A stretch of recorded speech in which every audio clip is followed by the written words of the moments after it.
السلام علیکم ورحمۃ اللہ وبرکاتہ حامدً و مصلیًا اما بعد۔ ناظرین کرام، میرے دینی اسلامی بھائیوں اور بہنوں، میں ایک بار پھر ان تمام خرافات کو لے کر کے حاضر ہوا ہوں جو مسلمانوں کے اندر پائی جاتی ہے، جن کا اسلام میں کوئی تصور ہی نہیں ہے۔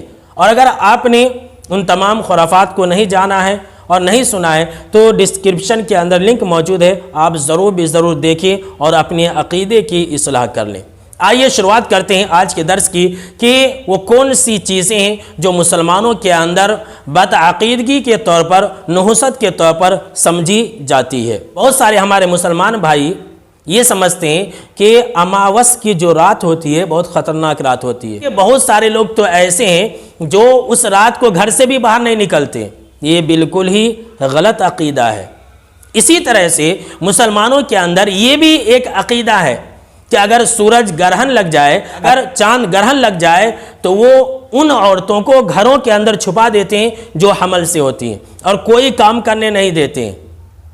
یہ ہندوؤں کا عقیدہ ہے کہ سورج گرہن سے، چاند گرہن سے کچھ نقصان ہوتا ہے۔ وہ تو اللہ کی نشانیاں ہیں، اس کے اندر ایسی طاقت کہاں ہے کہ کسی چیز کو، کسی انسان کو نقصان پہنچا سکے؟ لہٰذا ان باتوں سے ہوشیار رہیں۔ میں آپ کو کیا بتلاؤں، بہت سارے لوگوں نے تو یہاں تک عقیدہ رکھ لیا ہے کہ اگر بتی کو ہم پھونک سے بجھائیں گے تو نحوست آ جائے گی، گھر کے اندر بے برکتی آ جائے گی، اسی لیے ہاتھ سے بجھانا۔ یہ لیجئے بھائی، اگر بتی کے اندر اتنی طاقت ہے کہ وہ انسان کو نقصان پہنچا سکے، لیکن کہتے ہیں کہ نہیں، اگر تم ایسا کرو گے تو نقصان پا جاؤ گے۔ اسی طرح سے بہت سارے لوگوں کا یہ بھی ایک عقیدہ ہے کہ اگر عورت بیگن کو ٹھیک سے نہیں کاٹی تو بچے ڈیڑے پیدا ہوں گے۔ یہ لیجئے، استغفر اللہ، کیسی بدعقیدگی آ چکی ہے مسلمانوں کے اندر۔ اسی طرح سے مسلمانوں کے اندر یہ بھی ایک عقیدہ ہے کہ جب ہم دکان کھولیں تو دکان کھولنے کے بعد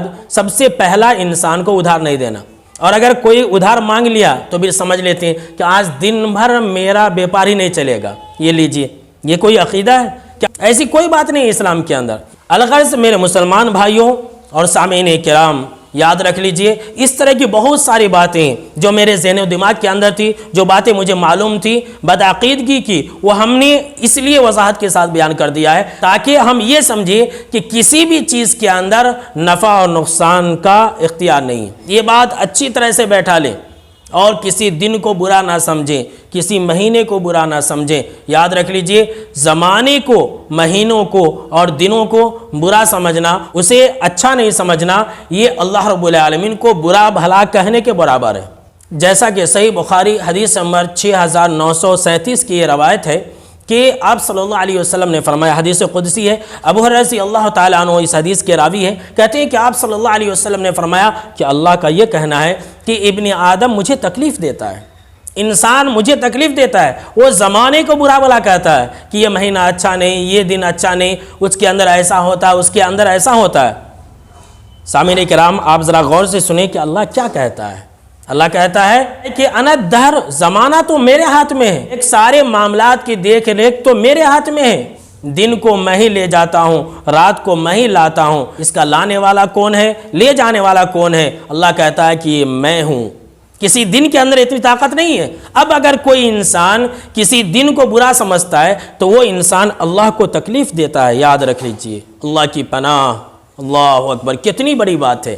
جو انسان کسی دن کو برا سمجھتا ہے وہ انسان اللہ کو تکلیف دیتا ہے۔ ناظرین کرام، آپ یہ بات یاد رکھ لیں کہ سارے کے سارے ایام اچھے ہیں، سارے کے سارے مہینے اچھے ہیں، سارے کے سارے دن بھی اچھے ہیں۔ ہر نفع اور نقصان کا مالک صرف ایک اللہ ہے۔